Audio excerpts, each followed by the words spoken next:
Grace and peace. Apostle Cheryl Richardson here. We are with you with another broadcast regarding domestic violence, and we started our series back in February, thinking that we would have one or two survivors come forward, and it's turned out that there's been many more than that.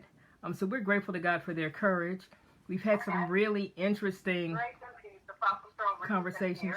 Can you turn yours down so then that way I can? Yes, I just did. Okay, thanks. All right.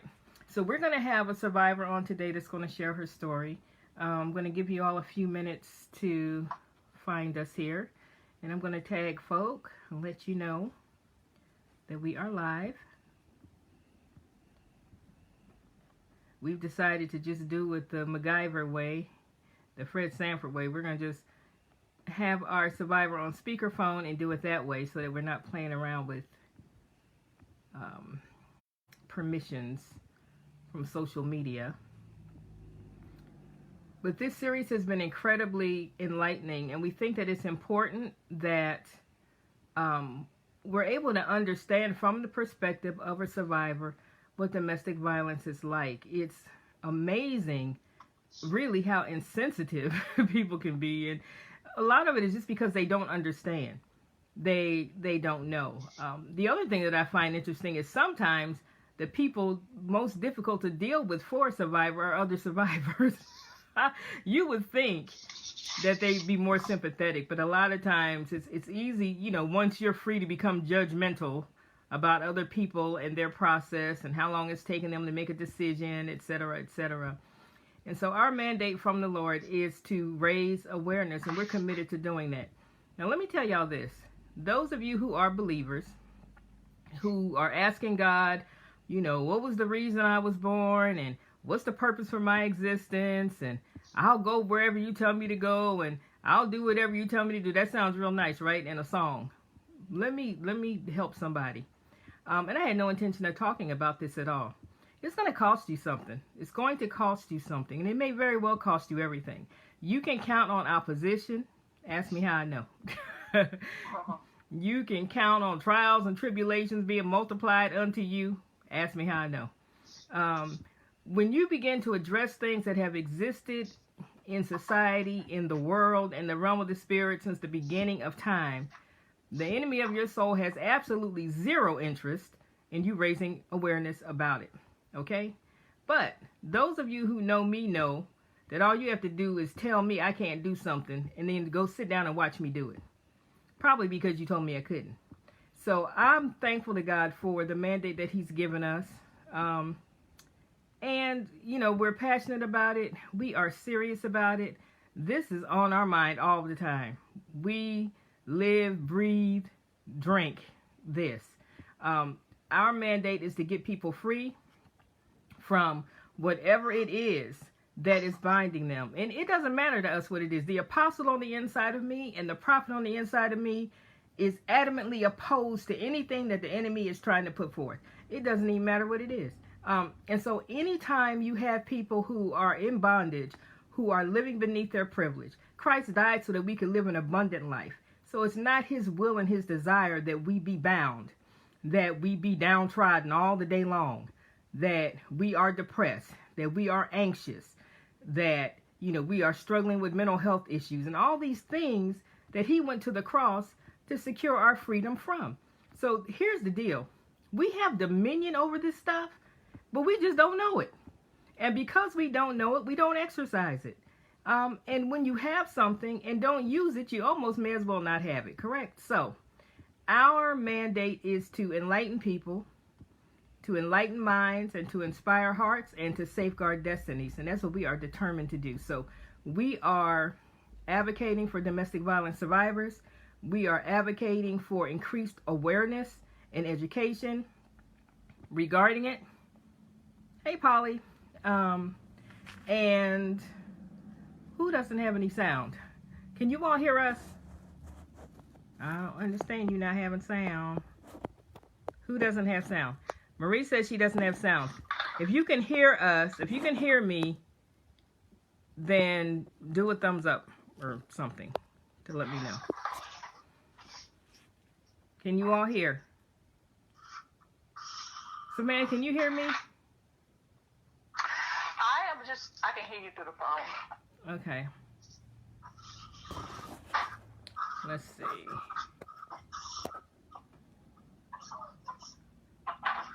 Okay, someone else give me a heart or a thumbs up if you can hear. Okay, Rosalind says she can hear. Okay. Ree, you may need to go out and come back in because it looks like other folks can hear. So I'm not sure what's going on. So, last week we had Felix Guzman on, and that was absolutely fascinating to hear from a male survivor. There's my cousin, and I'm sure she's glad that I'm not hiking near a hole in the woods right now. She's always fussing at me about that. So we're going to talk today about something that is so fascinating. It's so fascinating. And so our survivor, and really I like warrior, but since everybody knows what survivor is, because survivor sounds to me like you just barely hanging on, and I just don't like that definition, okay? I think survivors are victorious. I think whatever stage of your journey you're in, you are victorious. You just have to keep going. You just have to keep going no matter what, all right? In my own life, I have a no matter what list. There are certain things that I will do no matter what, and there are certain things I'm not going to do no matter what. I think everybody should have a no matter what list, okay? And so what survivors need to do is to keep going no matter what. Keep going no matter if you left and went back. Keep going. Keep going if you're there and you just feel like you can't leave yet. Just keep going. Keep moving towards your freedom. Keep moving towards your freedom. Harriet Tubman has a quote that I absolutely love because I think it applies to slavery in all of its forms, and domestic violence to me is a form of slavery, okay? And this is what she said: I have freed 1,000 slaves, and I could have freed 1,000 more if only they had known that they were slaves. Oh. If only they had known.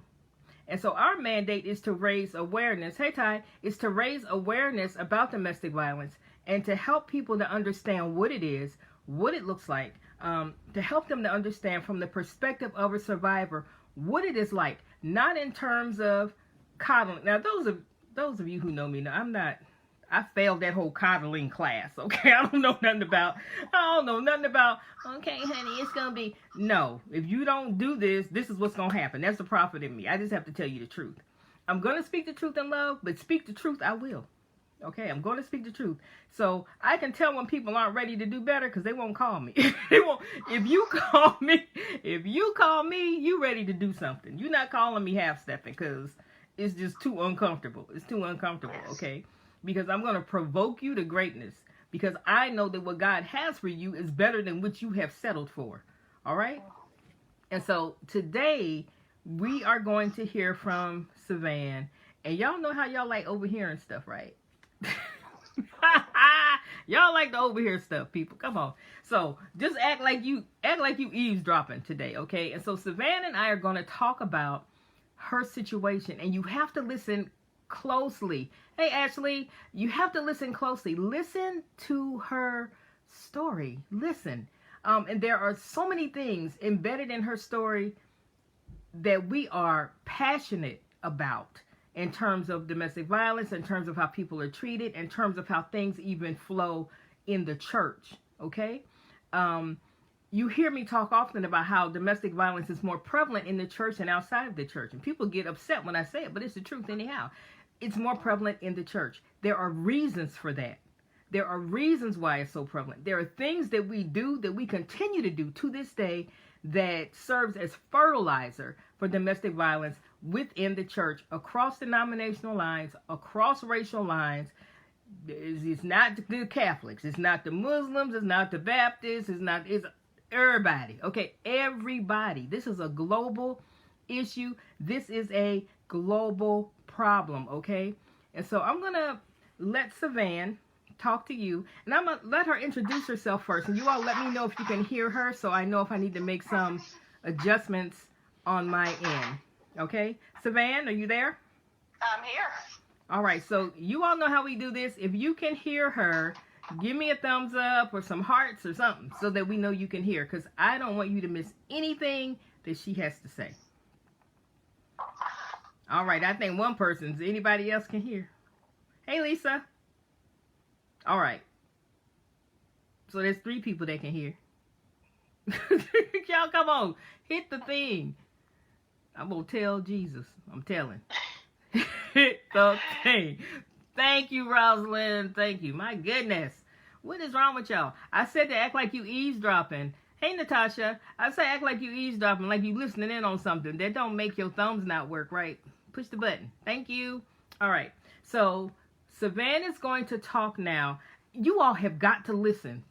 Listen like you listening to something you shouldn't be listening to. Listen that hard, okay? That's what I want you to do. It's like, I shouldn't be listening to this, but I'm listening. I want you to listen that closely to her story.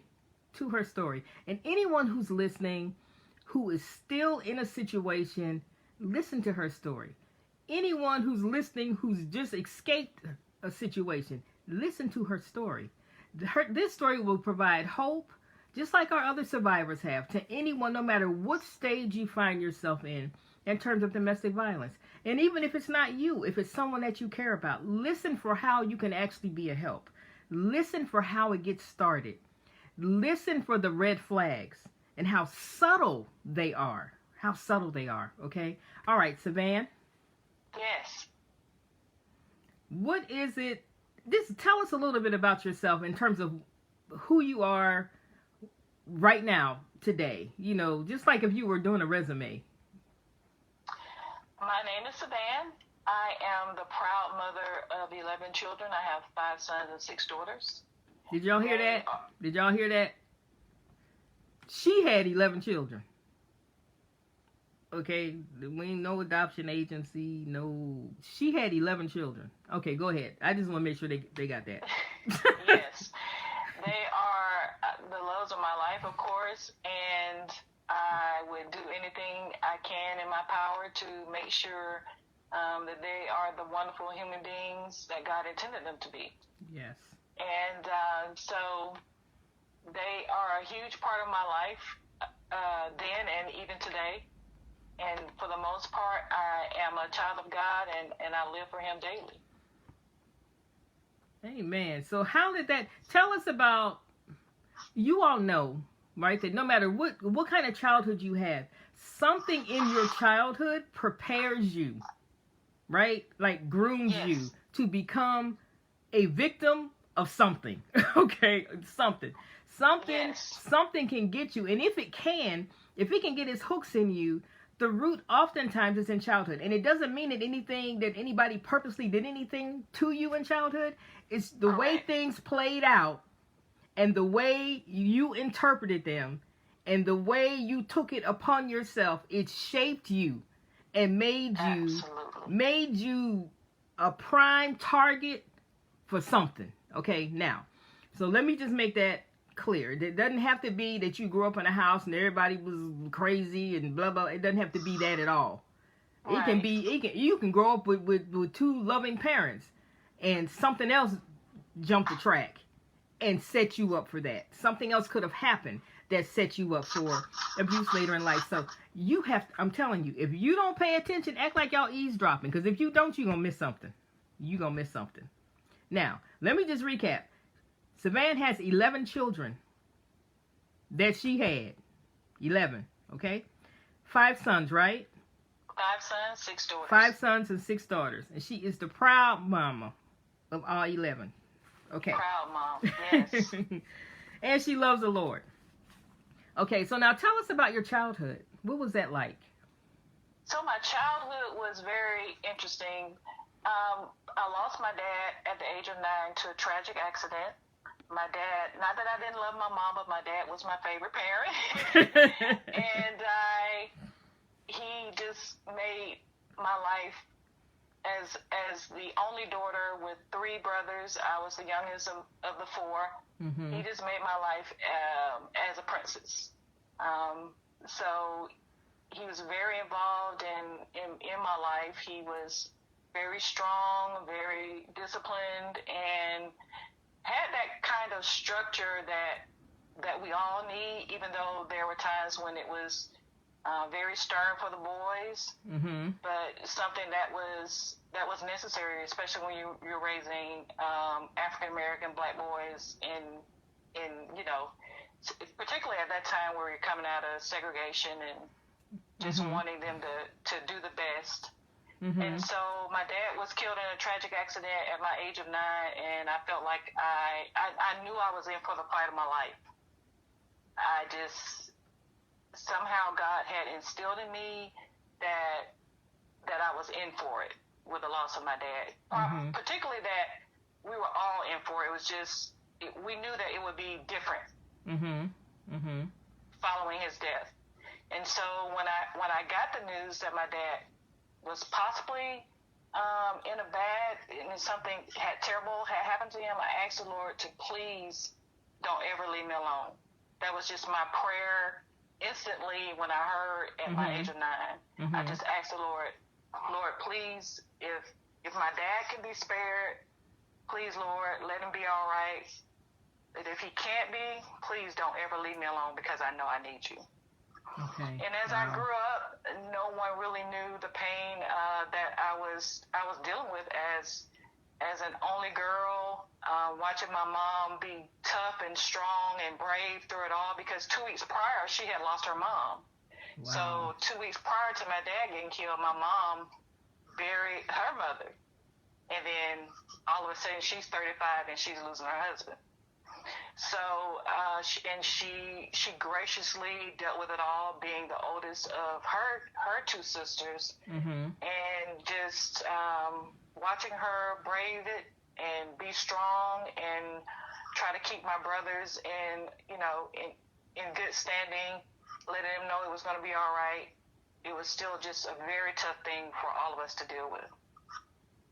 And in doing so, as I matured and as years went on, my mom had another child, another boy, and he became a light for us all, because we needed something. The Lord knew we needed something, and he was that. We all kind of poured into him, because we had that loss with our dad, and now we have a baby brother who we can pour into. Right. And so I still missed a lot. I didn't have that male figure in my life. Wanting a dad, particularly my own, and trying to realize and rationalize the fact that, okay, Lord, you know that he was my favorite person in the world.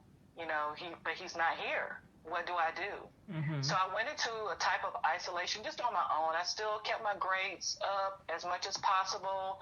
I always strive to be, the best at whatever I was doing, being just trying my best to live up to the things that my dad had taught me in that short span of time.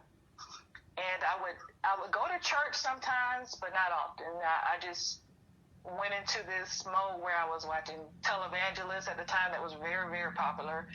And my mom and my aunt started going to a church and had invited me on numerous occasions, just almost like every Sunday, or on a Tuesday, we're going to Bible study. My aunt's significant other had a brother who was preaching the word, just very articulate and prolific with how he expressed God's word. Let me stop you right there. For a second. When we spoke, well, number one, I need to say this so everybody can hear. That, when I'm talking to a survivor, at any point in time, if I ask them something that makes them uncomfortable, it is perfectly okay for them to say, can we talk about something else? Like, I don't want to deal with that right now. And that's perfectly fine, okay? Because it's important to me that they be comfortable. When you and I spoke, though, Savan, you mentioned something to me about how your mom handled the finances after your father passed.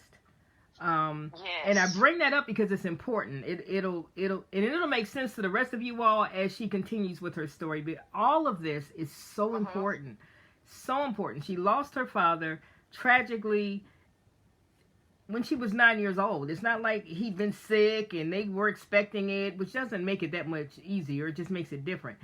But so it was unexpected, and she was 9 and the only girl, and it sounds like he doted on her, you know, and she loved both her parents, but that was her favorite parent. She had the wherewithal to ask the Lord, well, if, you know, please spare my father if you can spare my father, but if that's not the case, then please don't ever leave me. So to even have that insight at the age of 9 is astounding.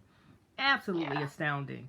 So we'll talk about how your mom handled finances after your father's passing. So finances, my parents, both of them, they both worked, and they both had set finances they had a financial advisor.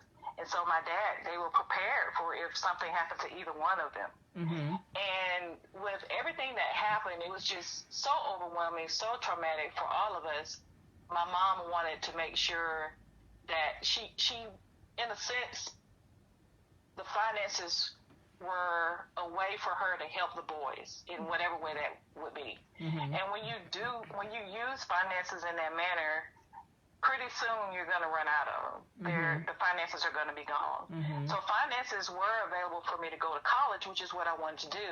Mm-hmm. However, after, helping my brothers through, the storms that they went through and her trying to be the only parent and the loving parent, mm-hmm. We exhausted the finances that way. Mm-hmm. And so when it came time for me to go to college, I didn't have the finances that I needed. Very difficult for me to accept. Mm-hmm. Was very painful for me knowing that, the finances were once there and no longer were they available for me to go to college. And mm-hmm. so that was something that contributed to the way that I felt, me feeling alone and me not being able to pursue my dreams. Mm-hmm. And I imagine it had to be difficult knowing what your relationship was with your dad, knowing that preparation had been made for your college, and now it's gone. He's gone, yes. And the way that he provided for you is also gone. Mm-hmm. And with you being the youngest, right? You would have been the last one to need it. You know what I'm saying? It's like, so that had to be incredibly, incredibly difficult. I just wanted to say that very difficult. That had to be hard. Yeah, that had to be hard. Okay, so continue. So your aunt started going. They were going to church, right? Her significant other was a minister. Is that right? The brother. The brother. The brother was a minister. Okay. That's right.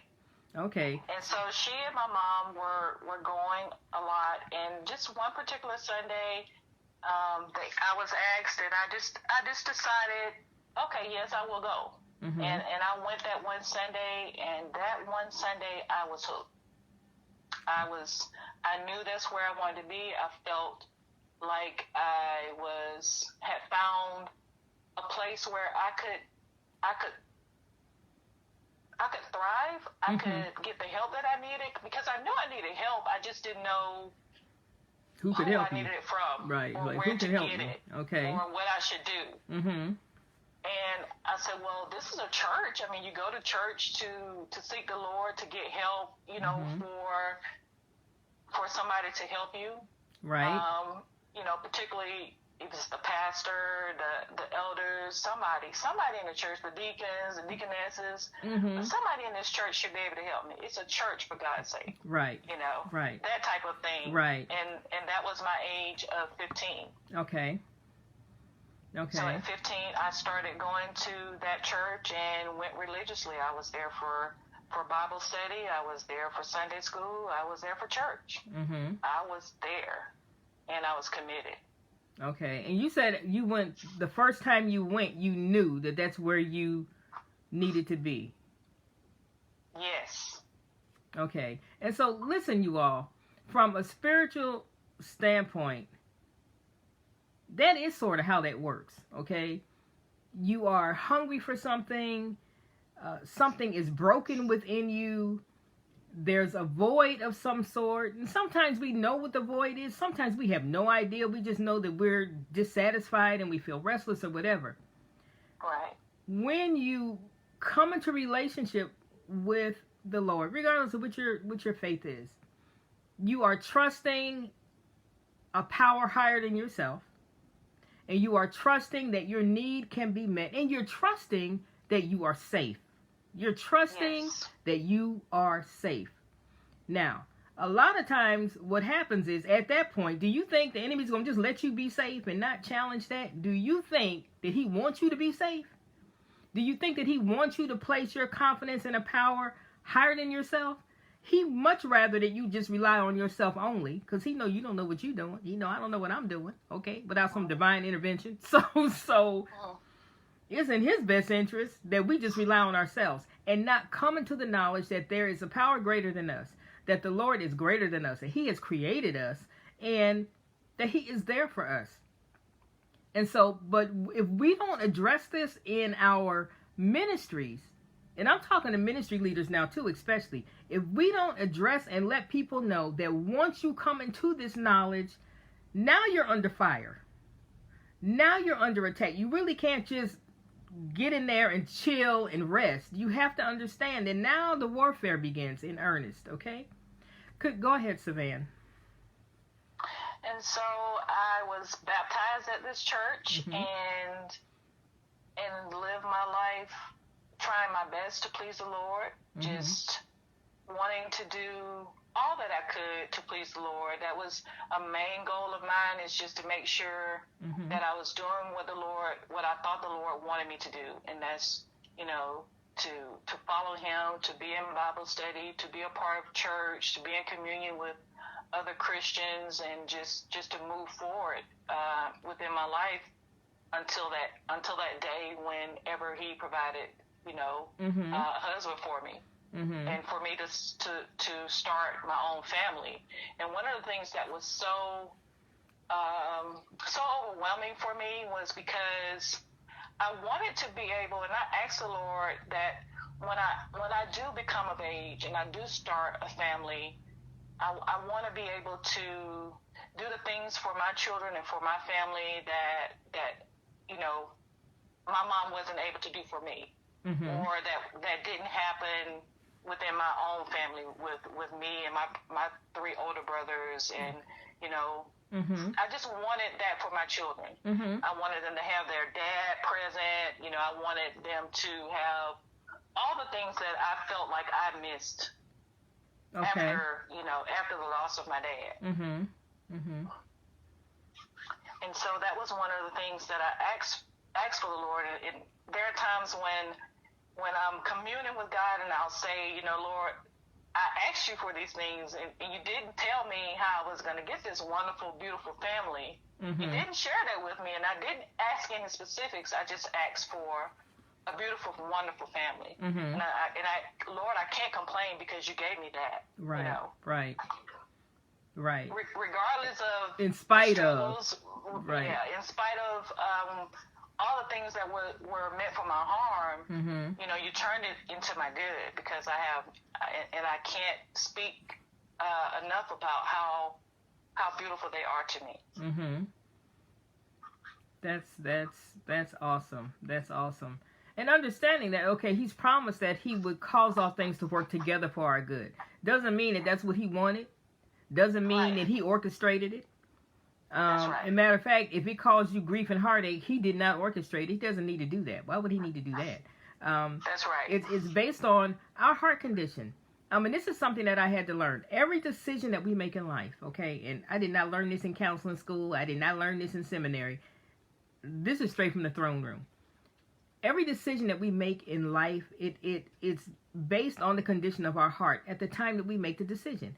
We choose what is most important to us in that moment. I can't even say in that day. In that moment, in that discrete moment, when that decision is made, we have chosen what is most important to us at that time. Now, an hour later, you may hate you made that decision. I may hate I made it. But when I made it, that was the most important thing. That was the thing that I was focused on when I made that decision. And so what God will do is He's going to allow us to make our own choices. He's going to always send warning. I challenge anybody who tells me they weren't warned, call me after this so we can talk. And I guarantee you I can show you where the warning was. And then you need to examine yourself and determine, what lie did you tell yourself to make it okay to continue despite the warning? And that's just the truth. I mean, it goes for me too. Every single thing that's ever hurt me in my life, and I've been through some stuff. It's like a bad movie, okay? Not even a good movie, like a bad movie. Like I went to sleep and woke up in the middle of some horror story. Like, whose life is this? But when I look at it candidly, my choices, and there's not one choice that I had to make. And there was always an option. And for whatever reason, I chose what I chose. But I have to glorify God in that he causes it all to work together for good. Why is that important? Because that means that you don't have to walk through life being terrified of the decisions that you make. You can trust that it will all work together somehow. Something positive will come out of it somehow. So we are free to live. We don't have to be scared down here. We can live and trust that it's going to work together. It's not going to all feel good, because come on, let's be honest. We make some crazy decisions sometimes. I mean, listen. And people say, well, I wouldn't change anything. I'm not going to tell that lie. There's some people I wouldn't meet, okay? I wouldn't even meet them. I wouldn't meet them at all. That first conversation would have never happened if I had known then what I know now. Okay? That's right. If I'd had the insight then that I had now. If I had listened then. See, I listen a whole lot better today. Okay? Oh, yeah. I listen a whole lot better today. I can smell a red flag before it materializes in the natural. Okay? So listen. Just know that you don't have to live your life being afraid to make decisions. You just need to be able to trust that it's going to work out somehow. And sometimes we don't know what somehow looks like. And sometimes it takes a long time to get to the end of that thing. But you'll get to the end of it if you just keep going. You just have to keep going. Just keep putting one foot in front of the other. Just keep putting one foot in front of the other. Okay? That's it. That's what we have to do. And so, Savannah, you talk about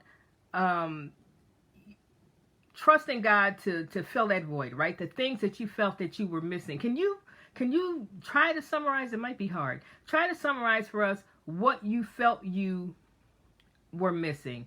Particularly, I mean, your father died suddenly, and you were very, very young, and so that left a tremendous void.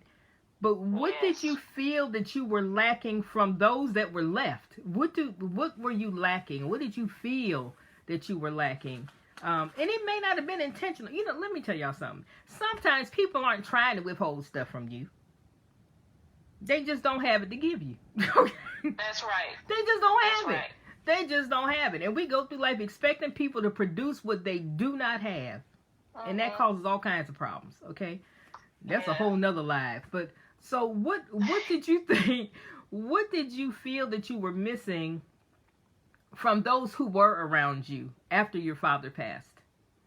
So I know that I felt the void of not having my father present. That was number one. And I guess he played so many roles in my life until I didn't think maybe no one else could come up to par. And I knew that all of us were dealing with each one of my family members. I mean, life happens to everybody, and you know, so many families aren't taught what love is, or they're not taught what a functional family structure really is. Right.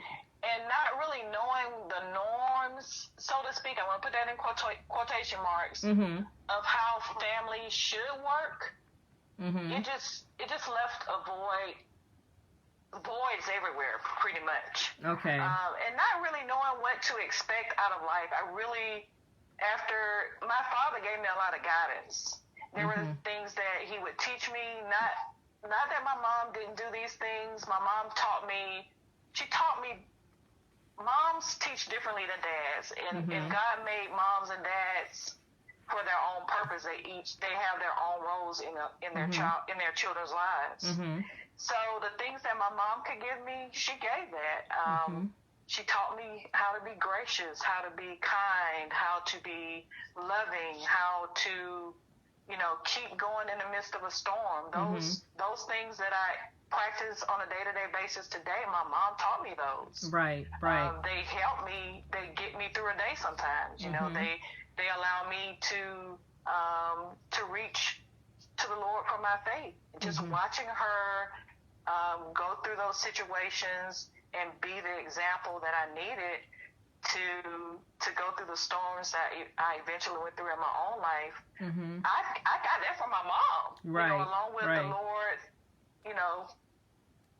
doing his awesome work that he does in our lives each day that we don't even pay attention to. Right. So I knew that I was missing just that male leadership kind of love that my dad gave so often on a day-to-day basis in my life. That was what I missed the most. Okay. And it just overwhelmed, it trumped everything else because the things that I felt like I needed the most, I felt like I got them from him.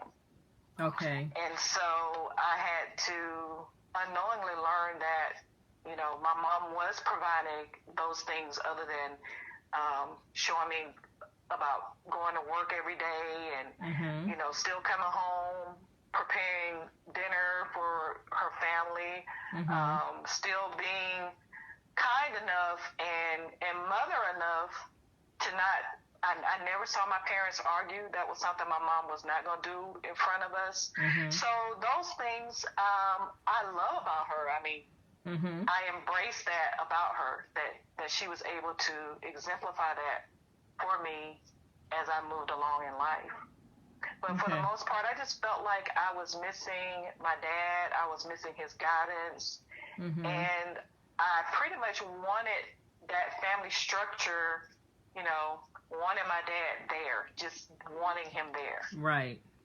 Was overwhelming for me as a girl growing up. And, how was I I really didn't know anything about relationships because I was expecting for my dad to teach that to me. Right. I would hear him conversate with others about, and he never called me Sedan. I was always Sherry to him.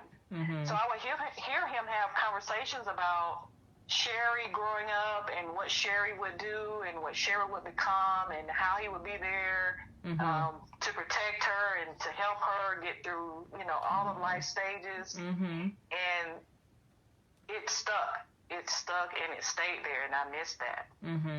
So then a sense of security Yes. and safety, which are basic human needs. Human need, like on the most basic level, at the core of who we are, we need a sense of safety and security. And so to have that kind of ripped away from you at such a young age is really, really, really hard. Really hard. Very hard. And so along with that, just going through life, my brothers were older. My brothers, of course, they get in the streets, they do things, they become things they shouldn't. And life happens to our black males, and it happened to my brothers. And so watching them go through that and dealing with their temperaments and them not knowing, hey, this is a form of abuse. You don't know it. Right. They don't know it. Especially when you're a child growing up, you don't even really know it. You just, hey, this is family. And, do or die, you stand by your family. But all of that played a role in just going through those things with my brothers, played a huge role in me feeling that I didn't have something, that I was missing something, and I didn't have what I need. And the things that I felt like I should have been able to get from my family structure, it just wasn't there. For whatever reason, there's no blame on them. Right. I don't blame them, for anything. It's just that I understand that so often in families we don't know how to live day to day as a family. We don't know what that is. We don't know how to give each other the encouragement and support that each of us need within a family. And so that's what I was asking the Lord for, just fighting for, if I can just get to that point, Lord, I'm going to do all the things for my family that my family wasn't able to do for me. Okay. And that's a common desire. I mean, I know for women for sure. I'm sure men have the same thing, that you want to provide better. You want to, some things you want to do differently. Some things you are determined to do the same because you feel like they nailed it when they did it. But you want better for your children, for your seed, than what you had. And you want to see them go further. You know, Yes. And so that's a healthy desire. That's a healthy desire, but it's kind of hard when you haven't had a feeling of safety and security, and you haven't had a consistent example in terms of what that is supposed to look like. It's like, what are you even looking for? Right. What are you even looking for? What should you gravitate towards, and what should you run away from? Okay, you don't even have a clear sense of that. If you haven't had a consistent example for whatever reason. It can be that the role model is incarcerated. It can be that they are deceased. It can be that they are just deadbeat. It could be that they aren't deadbeat. They work all the time and you never see them, but they're not there. They're not there. Right. And it leaves you not knowing what is good and what isn't. Actually, that's what it does. Right. And so you went to church, and at the age of 15, you decided, this is it. This is going to provide me some security, you know, some emotional support. And I remember you said, surely somebody in here can help me. Somebody in here can help me. Somebody in this church can help me with whatever it is that I need. And I'm not even sure what that is, but somebody in here should be able to help me with that. Okay. Right. Okay. So go from there. And so I felt like the pastor of that church was exemplifying what I felt like I had missed for so many years. What I thought I saw was him providing and caring for his family. And what I thought I saw was him being a great father figure for not just me, but so many others who didn't have a father that were attending that church. And just his stance in the community, just his reputation of being a go-getter, just so many positive things I saw within the church even as the years progressed. Just, you know, the Bible study was growing, the church was growing, just a lot of positive things were happening, and I felt like I was in the right place. Okay. And I felt like the person that was leading was doing God's will. Okay. And all indicators were, right? Listen to what she said. The church is growing. The Bible study is growing. So everything appears to be thriving. Everything appears to be alive and doing well, right? Right. And when we don't know better, we don't understand that as long as the word of God is being preached, he's going to honor his word. There are people who come to the church to hear his word, and there's no failure in his word. So he honors their faith. Let me tell y'all something. It don't have nothing to do with the vessel. I'm going to say that again. It has nothing to do with the vessel. It has nothing to do with the vessel. And so we get in trouble because we equate, you know, a fiery sermon, an amazing Bible study to, you know, they can prophesy, they can do all of that. We mistake that for character. And it is not the same thing. The gifts and calling of God are without repentance. Whatever gift he gave you, whatever gifts and callings he gave me, they're mine. No matter how I choose to live. I still have those. Okay? It determines how I then use them. That's what happens. Okay? Right. And so it doesn't mean that God approves of the character that's teaching the Bible study. It does not mean that he approves. Y'all praying for me because I know somebody getting mad right now. It does not mean, I'm going to say it anyway. It does not mean that they're living right. It doesn't mean that they've got good motives. It doesn't mean any of that. It means that God's word does not fail. That's right. If y'all get that, give me some thumbs up or hearts or something. And then those of you who know the words of prayer, Wait, I know who's on here. Roz is on here. Natasha's on here. Okay, y'all pray for me here. Y'all pray. It's the truth. It's the truth. And we confuse that with the character of the person. Those are two completely different things. Okay. Continue. So he had this amazing reputation in the community, right? The church was growing. The Bible study was growing. He seemed like he took care of his family and all of that. Right. All of that's good. Keep in mind, at this point, Savan is parched in terms of feeling supported, in terms of feeling maybe even understood. I'm having a sense of safety and security, a sense of direction, a sense of guidance. All of that is lacking at this point.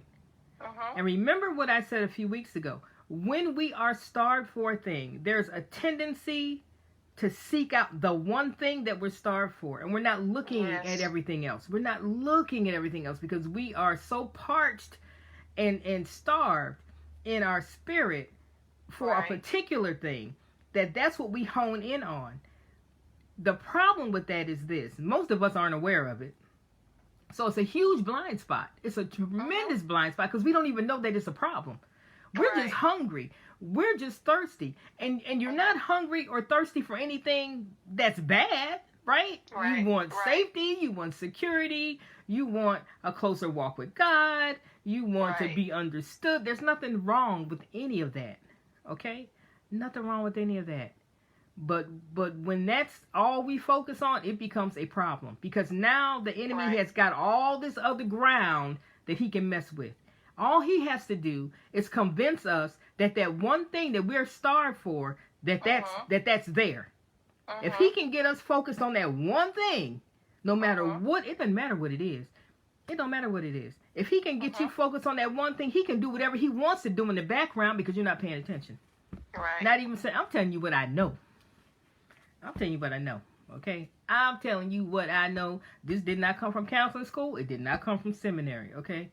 School of Hard Knocks. I'm telling you what I know. Straight from the throne room. Because I asked the Lord, what in the world is going on? I am so much smarter than this, okay? I'm a whole lot smarter than what my decisions would indicate right about now. And so he explained that to me, and it just blew me away. There's nothing wrong. If you're starved for a thing, you're starved for a thing. It is what it is. But you have to be aware of everything that's going on around that thing that you think is satisfying that great hunger and that great thirst. Because if there's a trap, it's in the background. That's where it is. Okay? So, sounds like you would have been a great mentor, right? Okay, go ahead. All right. And so, as years go on, things happen within that church. A lot of things happen, and at some point, the idea of the Old Testament was introduced, not just to me, but to a lot of the congregants. And of course, the church structure changed. And like I said, the Old Testament was introduced, and the prophets having more than one wife was introduced to me, and I took it hook, line, and sinker. It was, if this is what the Lord said, and I want to do everything in my power I can to please God, then of course I can do this. Yes, Lord, I can do this because it's in the Bible. Not even thinking about, the Lord Jesus Christ coming. He died and he rose. All those things that Jesus did, so we don't have to rely on the things that happened in the Old Testament. Was not even a factor for me. By this time, I was already very loyal and dedicated to this person, and whatever he said was it. I saw him as someone who would do me no harm, no wrong. He had been for me. He had been there for me through all the years of me trying to rationalize the loss of my dad, and being a mentor to me, being a father figure, and of course, in my brain, of course, he wouldn't tell me anything that's wrong, anything that's going to hurt me, anything that's going to harm me. Right. So he introduced that to me, and I ended up being in a polygamous situation with him, and two others, and I was considered the first wife, and as I've shared already, in that polygamous relationship, I bore 3 children, and they are, I don't consider them to be anything less than beautiful gifts from God. Okay, now let's talk about polygamy. For those of you that have fallen out of your chair, get back in it. Okay? See, the thing about domestic violence is it doesn't matter. It does not matter with your lifestyle. The enemy will come right into the church and talk you out of the church. Okay? Keep in mind that Savannah's interaction, her relationship in terms of mentor-mentee, began when she was 15 years old. And by then, she'd been without her father for like 6 years or so, 6 or 7 years, struggling without her father. With all the other family dynamics shifting, anyone who knows anything about group dynamics, when one member leaves, the dynamics change and there's a jockeying for position and people are still trying to figure out who I am now under these new conditions, okay? Right. And so that happens within families as well. On top of that, if you've got children involved, they are trying to go through the stages of development with all of this shifting going on and all of this jockeying for position going on. So she was 15 when she felt starved for guidance, starved for a sense of security.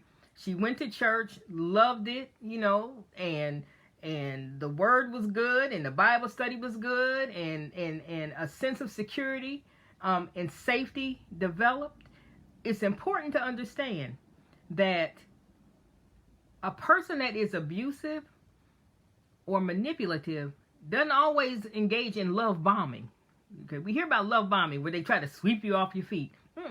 That rascal, okay, will take his time, a whole lot of times, and groom you into a position where you are completely reliant on them for whatever it is you were starved for.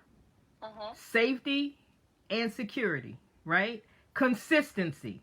Right. It doesn't mean that they never did anything positive for you. This is where we get messed up. Well, but it can't be abusive. Yes, it can. It can still be abusive. They don't always come out of the box punching you in the face. Okay? Right. There are a whole lot of times they might pay your mortgage.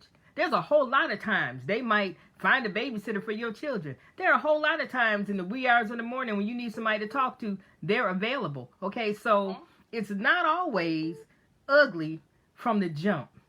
Right. Sometimes they meet an actual need, and that solidifies their position in your life. And it makes it difficult to question anything that comes after that.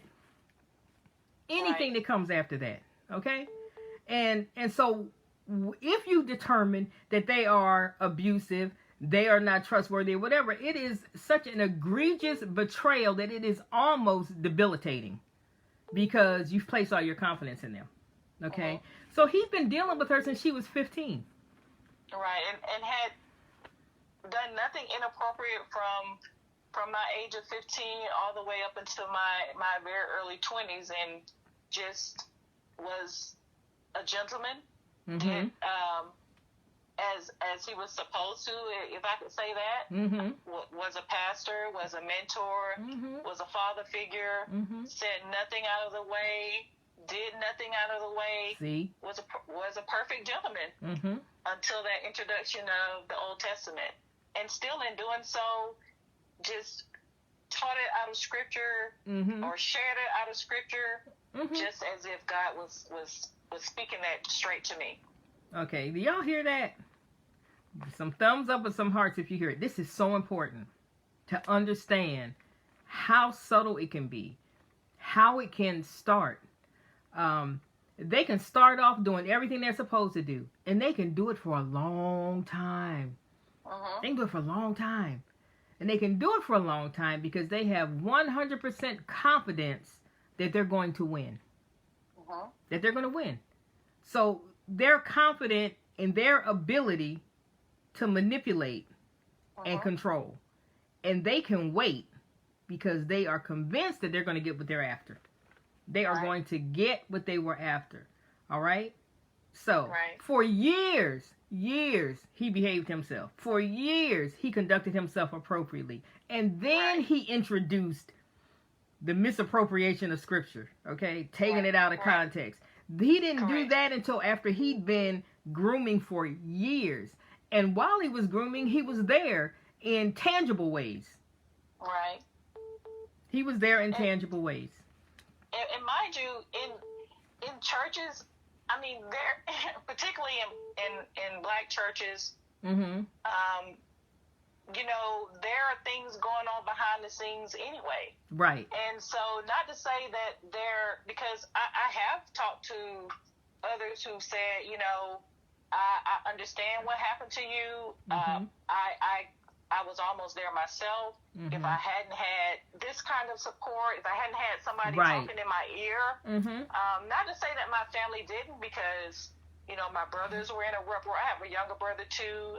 At the time, he was very young, so he wasn't, and he was a part of my getting past some things too, because the love that I felt I wasn't receiving, I was able to give it to him. Mm-hmm. So, but there were others in the church who said, you know, I was almost there. I understand what happened to you, because it could have very well happened to me. Mm-hmm. I just had somebody who was able to share with me in a different way that didn't cause me to rebel, so to speak, or to go Mm-hmm. the opposite way. Mm-hmm. Because at this point, I really didn't want to hear anybody say anything to me, because I was so hurt by what had not happened all the years Mm-hmm. from the time that my dad passed up Mm-hmm. until Mm-hmm. I had to reach for something else Right. to fill that void. Right.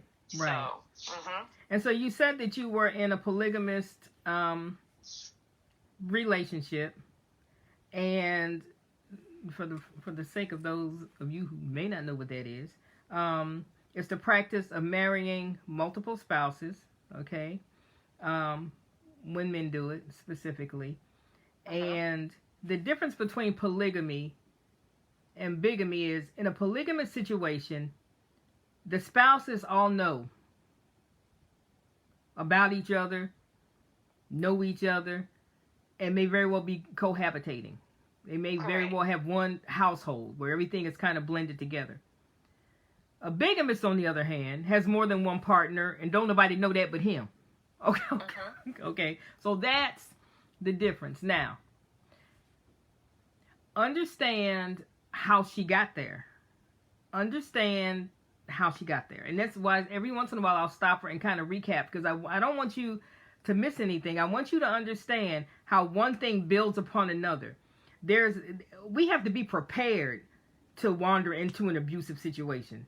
There's something in our life that sets us up for it. And it can be that it was intentional, and it can be that it was just situational. It's just life. It's just the way things kind of fell out. And because of that, and the way that we have processed that or failed to process it, it's made us vulnerable to certain things, okay? If we are starved for something, there's a tendency to gravitate towards the thing, the person, the situation that satisfies that, almost to the exclusion of every other need that we have in our life. So in her situation, her primary need was for safety and security. Her primary need was for a male figure that was consistent and that would take time and that could mentor her the way her father did before he died suddenly when she was 9 years old. All right? He did everything by the book that he was supposed to do for years. 4 years. He was consistent. He took time with her. He taught her from the word. He was consistent. He did not make any inappropriate moves. He did not say anything that was inappropriate. Nothing that would set her alarms off. Right. On the front end. It wasn't until she'd been dealing with him for years, right, and dependent on him for his spiritual knowledge and his wisdom. He had a good reputation in the community. Everybody thought he was amazing. Come on now. It was a colossal setup, and it's something that we can all learn from this. So she ended up, because the most important thing to her, right, was her relationship with the Lord, and she wanted to do whatever it is that God told her to do. I mean, I feel like that today. Whatever he tells me to do, I'll do it. It just makes it important that you know what he said. Okay? It makes it really important that you know that he said it, and that it's not somebody else saying he said it, okay? Because it's important that we know that he said it, okay? Yeah. And not somebody else telling us what he said. That's right. All right, now, for those of you who say, well, you need to be able to find it in the Word. Well, he did find it in the Word. He found it in the Word. It's in there. It sure is. But there's a whole nother group of books that came after the one he got hooked up on. Okay, so that's right. It was out of context. It was out of context. That's it was right. out of context. So her relationship with God was shaped by him from the very beginning. From the very beginning. And that's how insidious the enemy is. That's how patient he is when he's after your soul. When he's after your purpose, when he's after your destiny, he'll wait however long he have to wait. He'll introduce you to whoever you need. You feel like you just have to meet. He absolutely will. It'll look just like you want it to look. It'll smell just like you want it to smell. You hear me? I'm telling you what I know. And it'd be a counterfeit the entire time. That's right. A counterfeit the entire time. Okay, and so he introduced this idea of a polygamous situation to you, and your thought was, well, he's telling me out of the Word, right? I mean, it's in here. Right. It's in the Scripture. And so, yeah, I'll do that. I'm going to do whatever God wants me to do. Right. I can do it. And I must say, I didn't like what was presented to me. Mm-hmm. And we had very high-level discussions on it. However, I trusted him. Mm-hmm. I trusted him with my life. Mm-hmm. So hold it right there. Okay. Mm-hmm. So, red flag, people. Red flag. Mm-hmm. When you have a sense of unease within yourself, and it gets complicated if the person that's presenting it is more knowledgeable than you, has a good reputation, has never done anything wrong. They've never cursed you out. They've never talked about your mother. And they never called you names. They've never put their hands on you. And not only have they not done any of those things, they've actually been there for you when you needed it, right? In your hardest times, they were there. They came through for you, when you needed them to come through. They didn't ask for anything in return. So that creates a tremendous conflict on the inside. But that uneasiness is a red flag. That uneasiness is despite all of these accolades and all of these things that appear to be positive. In your gut, in your spirit, something is off. Okay? But then you look at who it is. And then we make excuses. Oh, they never do anything to hurt me. They've been in my life for 10, 12, 13, 14 years, and they've never done anything but been there for me. And, the things that they've done for me, I could never repay them for. Okay, this is how we step into the mousetrap. Okay? Right. That's how we get there. It has nothing to do with intelligence at all. It has nothing to do with intelligence. That's how we get there. Okay? And so you said that you were the first wife. Help me out there. So in the polygamous situation, I was considered the first wife. There were three of us, and I was the first wife out of the three that were in the polygamous situation. But he had a family, so he had a wife. Yes, he did have a family prior to that whole polygamous situation, and then they were divorced, and then the polygamous situation. So that's how you were first. Is that how you were first? Okay. That's how I was first. Okay. I was like, wait, how do you get to be first if somebody else was there already? And that's how I was considered to be the first wife. Okay. Wow. That's deep. Yes, it is, Cheryl. Hoo-wee. So how'd that work? That was domestic abuse to itself. Polygamy was not good at all. Wow. Anything you see on TV with the sister wives and whatever shows you see, reality TV, I can honestly say that is not working. Okay. It's a loss of your own identity, who you are as a person. Mm-hmm. It's a loss of your own feelings and how you live your life day to day. When we should be, dying to self with the Lord, you're dying to self with that man, right? Which is not what the Lord wants us to do, right? So those things that people see on TV, which I have not watched a full episode of any show because I know the truth.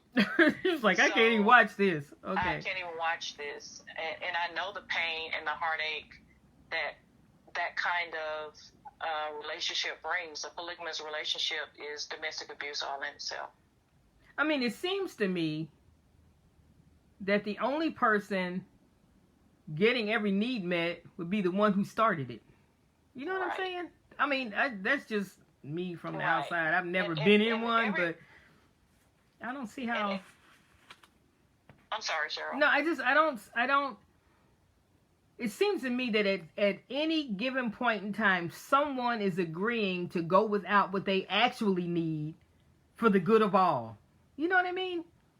Not getting something that they actually need as an individual, which is problematic. So how long were you in that situation? I was in that situation for 24 years. Did y'all hear that? 24 years of my life. 24 years. 24 years. So, for many survivors that think, well, I've been with them for 1 year or 2 years or 3 years or 4 years or 10 years or 15 years. I mean, that 24 years. Are you counting from when you were 15? Or I am not counting from when I was 15. So if you want to count from when I was 15, that adds more years to it. Ooh-wee. Yes. Ooh-wee. Yes. And not only do the wives, the women suffer in the relationship, the children suffer as well. Wow. And that is, that's a huge pill to swallow, because the very thing I was trying to avoid, move away from it, and to make better, different situation, different presentation, right? Different presentation. Still heartache there. Still, the children had their own kind of suffering through that all. And so it is definitely not. It is definitely not what the TV shows is not real. That's not it. It's not true. Wow. And so did the three of you all, what kind of relationship did you have between the three of you all? Y'all bear with me. I have questions. We did not have a good relationship. Was there any one of them that you felt like you could trust or had a friendship with, or just no? Well, not so much as trusting, but a communicable relationship where we could communicate was the third wife. And maybe possibly because there was not the struggle of, she didn't have children, she couldn't have children, so there was not the struggle of no competition in terms of competing about the children or competing about status, which from the very beginning it was always shared that I was a first wife, and it was known that the precedent was set right there. And for years, through all the way to the very end, I knew that I had the first wife position, and there was no mistaking. He wasn't going to waver from that. He set the tone for what that meant, what the first wife status meant, what the second wife status meant, what the third wife status meant. And I knew that I was always in that first wife status. Okay. It wasn't until the very, very end, the last several years, when I just happened to be up, and I walked in on a situation with him and one of the children that just set me off, and I knew that my life would change from that point on. Wow. So at any point, was he verbally abusive? Was he emotionally abusive? Was he financially abusive? I've experienced domestic abuse in every definition of the word: financial, emotional, spiritual. Did I name emotional, physical? Mm-hmm. Mm-hmm. I mean, it's all there. Wow. Something that I'm not proud of, but the Lord had a reason for that, and I'm just grateful that He walked with me through each point of my life and allowed me to garner the strength to say, okay, enough is enough, and it's time to go. Now, you know what's interesting? Because I'm going to reiterate that God doesn't set us up to do these things. It's when we choose these things. But what you just said just really resonated, because one of the things that you asked Him when you weren't sure if your father was going to live or die is that if your father didn't live, could God never leave you? And He never did. He never did. He was so faithful. Wow. Even when I didn't recognize it, even when I didn't rely on Him, so to speak, the Lord never left me. And I can recall my children's father saying that my angel was gone, and that was a deal breaker for me. You are not allowed to tell me that my angel is gone, because God promised me He was going to be with me regardless. He was going to stay with me, and I truly believe that. And that was one of the points where I felt like, okay, this person is losing me now. He said something that I know is totally not true. That I know, because the Lord promised me that He was going to be with me every step of the way. And so that was not good for me to hear come out of His mouth, because that was when the Lord allowed, as a prodigal son came to himself. That's the kind of moment I had where I came to myself and I said, okay, I can do something different with my life. I just have to figure out how, because this man just said something I know is not true. Right. Right. This is something that I asked for before him as a child. Right. At the age of 9, before he even came into my life. And I know that I know that the Lord is always with me.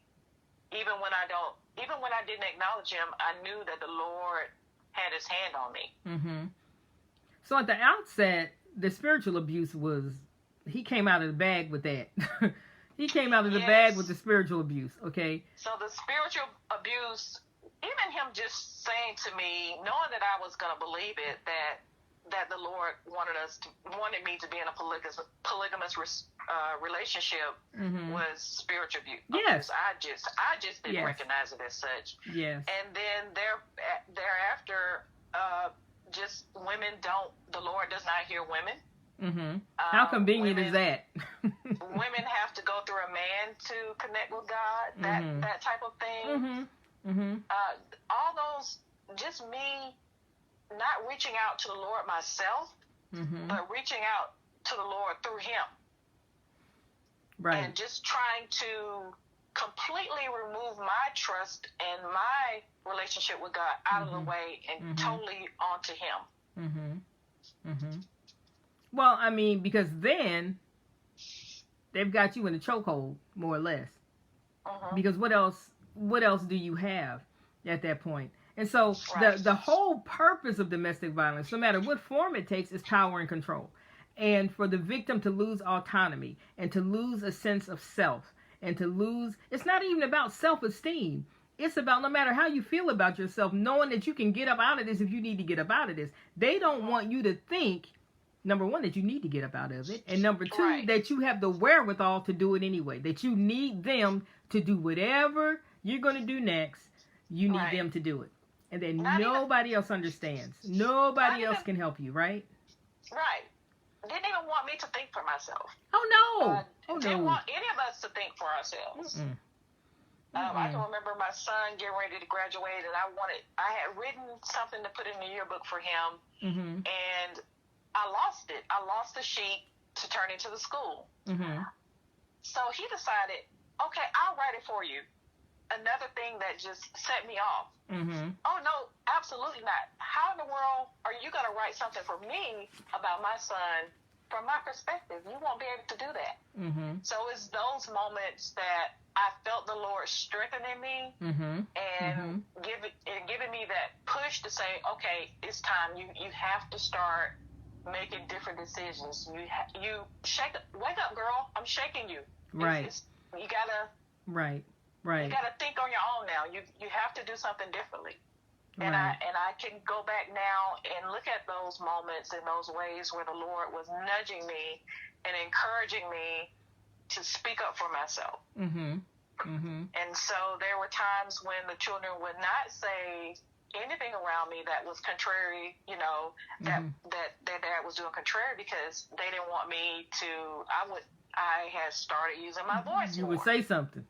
I would say something, and, if mom finds out, then, there's going to be a big uproar. Dad's going to turn over tables. He's going to break dishes. All of these things are going to happen. Mm-hmm. And so, for years, things happened around the house that the children would not share with me because, of course, I was having multiple pregnancies, and the latter ones were high risk, and the children bore the burden of me not knowing, so that I wouldn't, lose the baby, or I wouldn't have a difficult pregnancy. And so, just their strength, not just my children, but the children from the other relationship, they are all amazing. I have the utmost respect for them. I love them.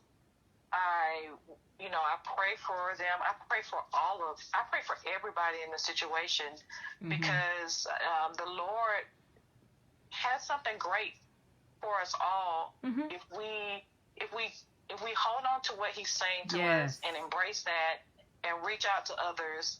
There's something great within that thing that seems so negative and so outrageous and so awful. Right. It's there. Right.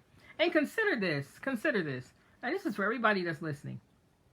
If there was not an amazing plan for your life, right? If there was no amazing, gifts and skills that God had given you, that you were born with, the enemy would have absolutely no reason to go to such great lengths to pull you off track. He wouldn't need to do that. He wouldn't even be interested in doing that, because if you're not going to accomplish nothing anyway, right? If you don't have a purpose anyway, if there's no value to you anyway, if you're not a threat to the destruction that he's trying to bring anyway, why bother? Why bother? Right. So when he lays an elaborate plan such as this, 7 years grooming, that's patience, okay? 7 years, then misappropriate a scripture at the right time, okay? You strike while the iron is hot. All of that took years. And then it took years to maintain it. And then it took, kind of teaching the kids not to upset mom because she's pregnant. And because she had, multiple pregnancies. Savannah had 11 children. Yeah. 11 children. And you were telling me that you gave birth to 5 of them, right, at home? 5 of them were born at home. With who helping you? With just him helping. With just him helping. Y'all, just him helping. Are y'all listening to this? Give us some thumbs up and some hearts if you can hear. If you have not passed out yet. There's so much involved in this conversation here. I'm like, whoa. Okay. Yeah. So you've got the spiritual abuse. How long before, like, the verbal abuse and the financial, how long before all of that began to materialize? So the financial abuse was pretty much from the beginning. I can say that one of the things that was also important for him was for us to live just like almost similar to the way they lived in the Old Testament. No running water, no electricity. All those things we've lived through, even some of the children. Most of the children have. So it was... And still knowing that he had the means to provide for us and just didn't, because he wanted to keep us in that kind of situation where we felt like we couldn't do any better. So for years we lived without running water, without electricity, and even longer with like children take for granted now, the internet. For years, my children didn't even have those things. Wow. So I'm stuck in no running water and no electricity. Yes. And so did you all live, where did you live? We lived in a rural area. That's one of the things that that happens is the isolation from the rest of society, so to speak, so that no one will actually really know what's going on. Right. To kind of seclude even the children from what's considered to be a normal childhood. So he had his own little kingdom set up. Yes. And then he had a completely different persona when he went to work. Yes, exactly. Highly respected. Still could be loving and caring. Mm-hmm. Still could do those things as a great father. Just and very could be intelligent and just have those days when the children are just excited, can't wait till he gets home. Picking the children up from school, from the bus stop every day, just still being a very involved father, and just as I call him, the ultimate wolf in sheep's clothing. Wow. Yeah. And it's that causes a person that's in a situation like that to question. It takes a while to understand that what you are feeling, what you are observing is real, right? That it's accurate, that this one entity has more than one face. Right. And then you understand that if I were to try to tell someone this, they would have me committed, because they would say, there is no way that so-and-so is doing what you just described, because we don't see any evidence of that at all. This is how subtle domestic violence is. This is how subtle it is, okay?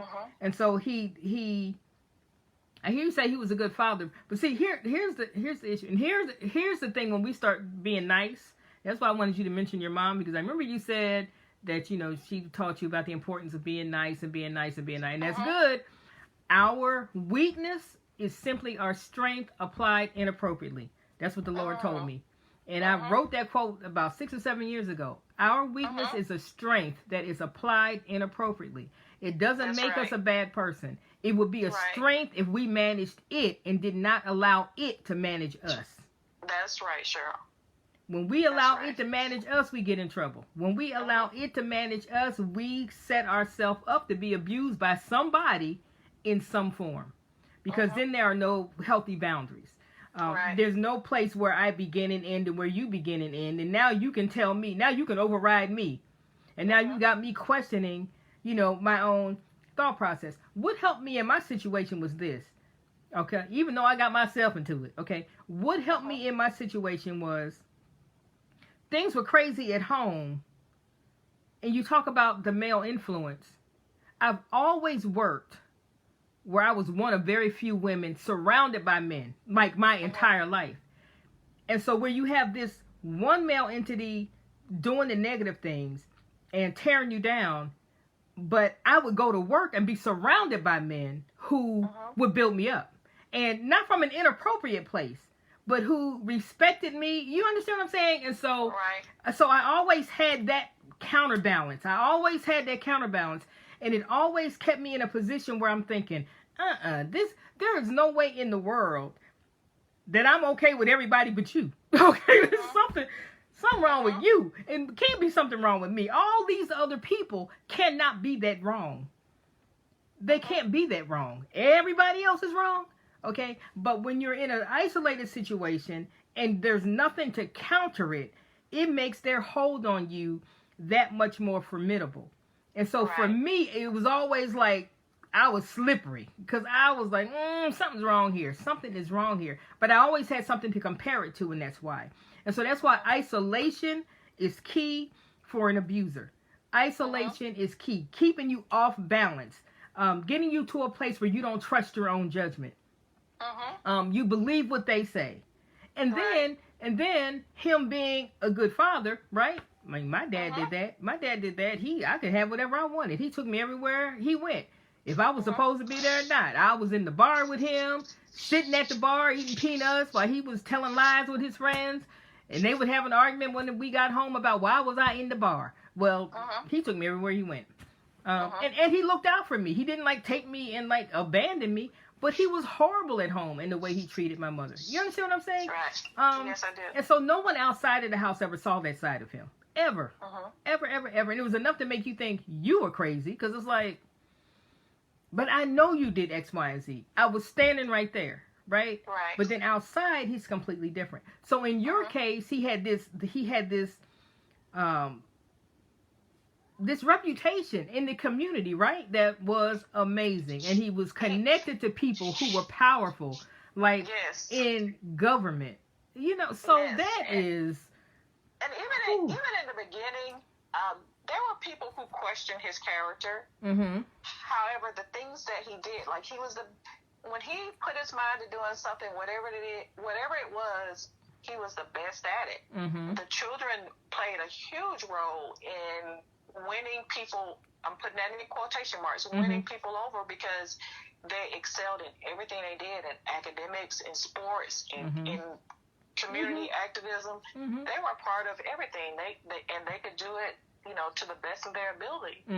So surely that created that created an awareness for people to say, well, something is going right there.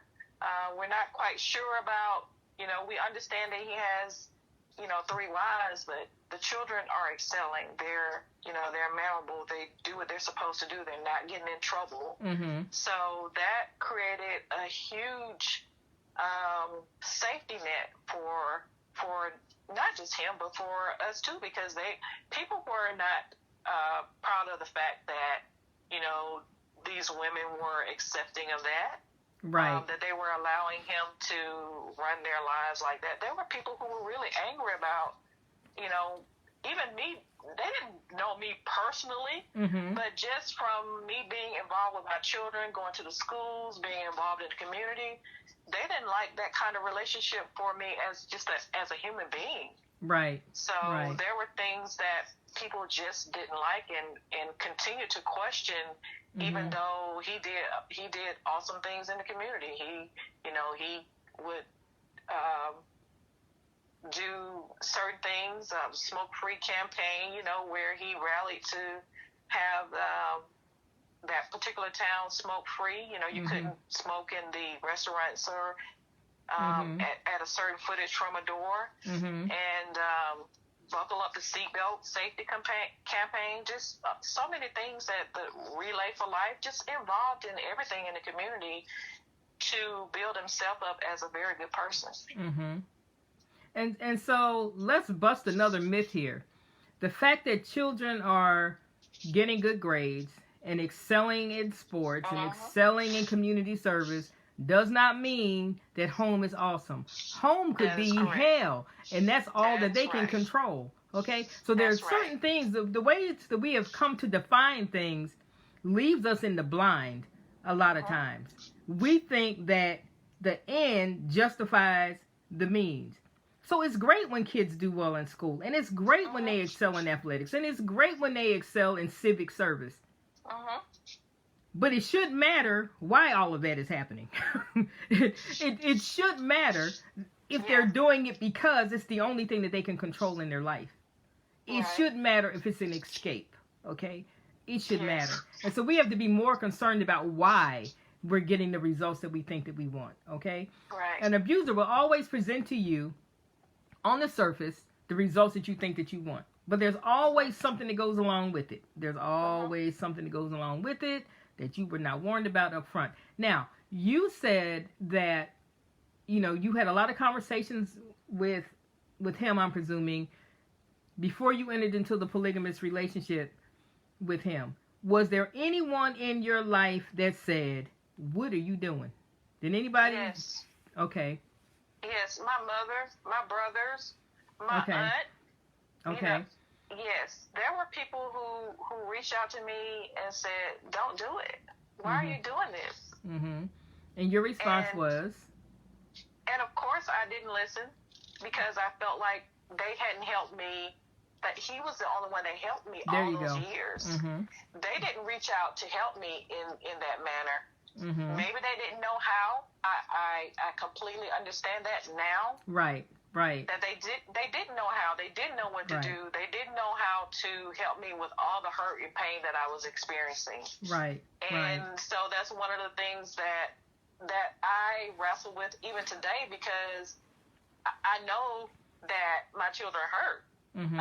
They've been through this whole situation, and now we're at a place now where we don't have to deal with that. However, we did go through it.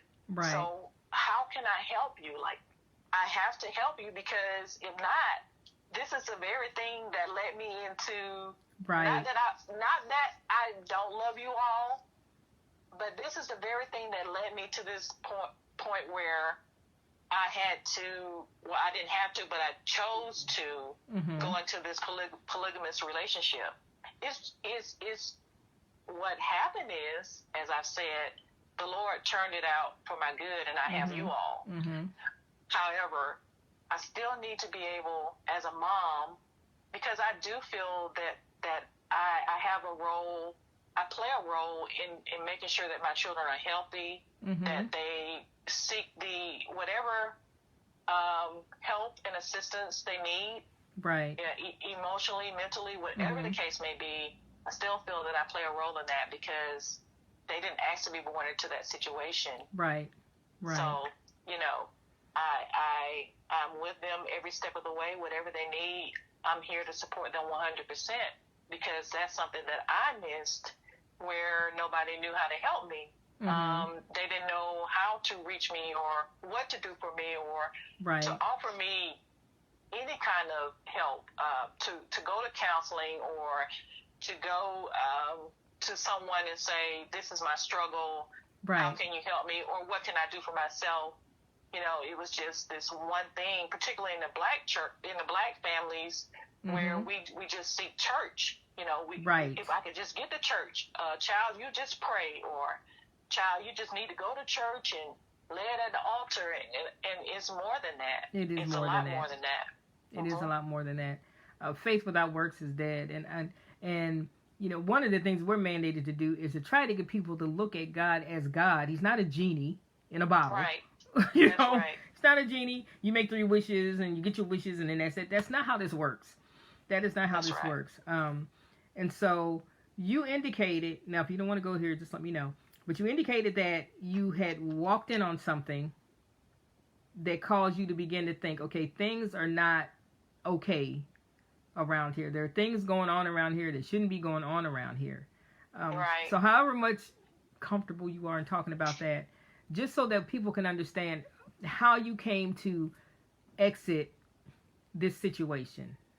Yeah, so I won't go into a lot of detail, because I still want to spare those involved and just allow for a little more healing on that. Right. However, I did walk in on a situation that sent red flags everywhere, and it was sexual abuse, and it wasn't, of an adult status. And so that I knew at that point that it was time to make a total change. It still took me some time, because I had to figure out how I could do that safely. We had been threatened, all of us had been threatened, that, and just hearing him say things, watching the news and say, oh, this man has killed his whole family. But that was okay with him, because that woman, that wife shouldn't have done this and this and this, and no woman should ever take a man's children away from him. She should be dead. Hearing those kinds of things, and then just hearing threats towards me, my own life, I knew that it was going to be very difficult and very risky for me getting me and my remaining children out of that house. So and just having gone through so many years with things happening that I didn't know about caused me, it almost put me in a wonder, like, how did all this happen? Right. And And so I hadn't worked in over 20 some years. I was a stay-at-home mom all those years. I didn't have any money. I didn't have any place to go. I didn't have any resources. I didn't even really know at that point that I could go. Right. I just knew something had to change. So as time went on, and the Lord working with me, and me hearing my children speak, and just taking a whole other look at how life goes and how the world is. I knew I had to make a move, and I knew I had to do it in a safe manner. So you had a total of 11 children. You lived in a rural area. You went through periods of time where there was no running water, there was no electricity, and that was intentional. Right. That was intentional. Right, that was intentional. On his part. This whole thing started from spiritual abuse, in which you were groomed for like 6 or 7 years before he misappropriated scripture, right? Right, and got you into this polygamous situation, which sounds like it wasn't pleasant at all. Sounds like it wasn't pleasant. It was not. It was not. So you have 11 children. You gave birth to 5 of them at home with only him helping you.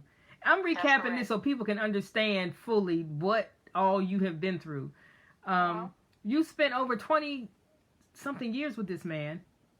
Not counting starting at age 15 when all it is actually, the whole grooming, him mentoring you and being completely appropriate and being a gentleman and being consistent and providing safety and security for you. Right. And you haven't worked. You've been a stay-at-home mom for over 20 years. Right. And mind you, during the time that I was working, I had very good credit. So... And when I started working, I was able to get credit. I still had credit. I still had good credit. And amassed, because I wanted my children to still have certain things. I wanted them to have clothing. I wanted them to have those things that he was not providing. I amassed a huge amount of debt. And so that was a setback for me, because coming out of that situation, I still had to figure out a way to do something with this debt that I've accumulated for 20-some years. Right. Wow. And so, if anybody at this point is thinking, well, why didn't she leave sooner? Are you serious? Are you serious? Yeah. How? And so it took you some time to devise a plan, you said, right? It did. In terms of getting out. It took some time for me to devise a plan. It took the Lord just working with me almost on a consistent basis, just trying to figure out a way to do it. And I knew that the only way that I could do it was that nobody, and at this time I have 7 children at home with me, ranging in age from 18 to 3 years old. Wow. And how am I going to get all 8 of us out of here without anybody knowing, without him even picking up? Because I always had to try and stay steps ahead of him, so we could keep the peace in the house, or at least it could be pleasant for the kids at some, for some moments, or so they could have some point of normalcy if there's such a thing. Right. So it was a way that I had to, if I wanted if things were going to go right for that night, or that evening when the kids came home from school, it's like, I had to redirect myself, or I had to bite my tongue, or not say this, or just allow it to play out just as he wanted it. Right. Wow. So I just, and at this time I have 2 daughters who were going to Ivy League schools at the time, and they were away. They were both able to just be a sounding board and just kind of help with a perspective on, Mom, you can really do this. Because I couldn't share with any of the children at home because I didn't want them to seem like they were on edge or a little nervous, and he picked that up. Right. And so I wasn't able to share with them at all. I just had to plan it as a normal day. Mm-hmm. And that's what I did, planned it as a normal day. They all went to school that morning, and I had to, one of my children was not able to go to school that morning. That was a monkey wrench, right? That was not something that you didn't know that was going to happen. Okay. And I didn't know that was going to happen. And okay. That threw me off, but I knew that this is the day and it has to be done. Just keep your cool. Just try to get through it as much as possible. You know, and my daughters were saying, Mom, you know, how are you doing? Are you going to make it? Of course I am. Right. Because this has to be, you know, enough is enough. You don't worry. And so things went as I had planned it in my head, as the Lord was directing me, and He gave me the strength to get in that vehicle and pick my children up, and we left, never to return there again. Wow. But I could not allow him to know anything. He had no idea that was about to happen. Well, that was, I mean, the Lord blessed. The Lord blessed. He really, really did. And it's interesting that you had support that had grown up in that, but who had been away from it. Right. And so had something else now to compare that to. You know what I'm saying? And who understood. You didn't have to deal with them saying, well, it can't be that bad. You know what I'm saying? They understood what it was.